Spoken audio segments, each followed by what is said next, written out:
এক যে ছিল মিষ্টি ছেলে আবু বক্কর নাম, মজারে মজারে দুষ্টুমিতে শেখাতো ইসলাম। বাবা মায়ের বাধ্য ছেলে, অভিযোগ কারো নাই, তাই তো তাকে আদর করে ভালোবাসে সবাই। আবু বক্করের সাথে ইসলামের পথে।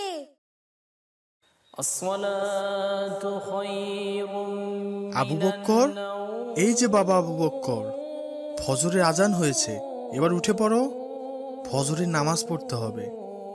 এই যে বাবা, ওঠো, সূর্যোদয়ের আগেই ফজরের নামাজ পড়তে হয়।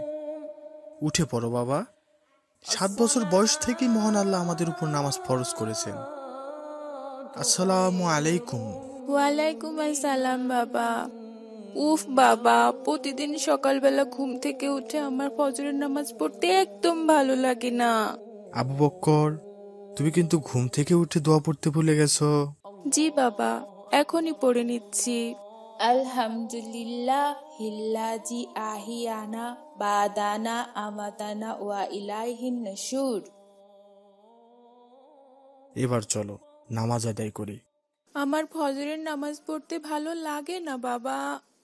মা, মা, সকালের নাস্তা কি তৈরি হয়েছে মা?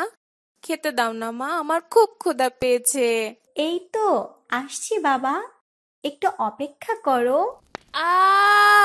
আহা বাবা, দেখো না আমার হাত খুব জ্বলে যাচ্ছে। মা, দেখো না আমার হাত খুব জ্বলে যাচ্ছে। মা, আমার খুব কষ্ট হচ্ছে। বাবা দেখো না।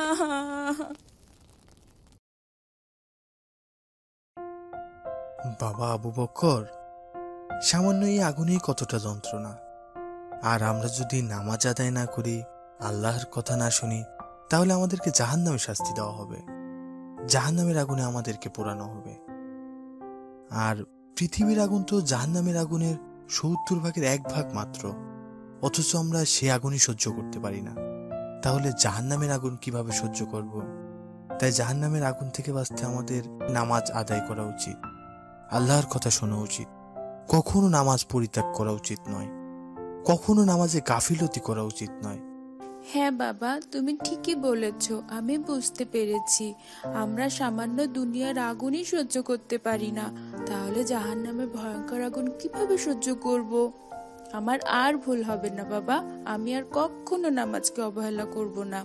আল্লাহ, তুমি আমাকে মাফ করে দাও, আমি এখন থেকে সব সময় নামাজ পড়বো।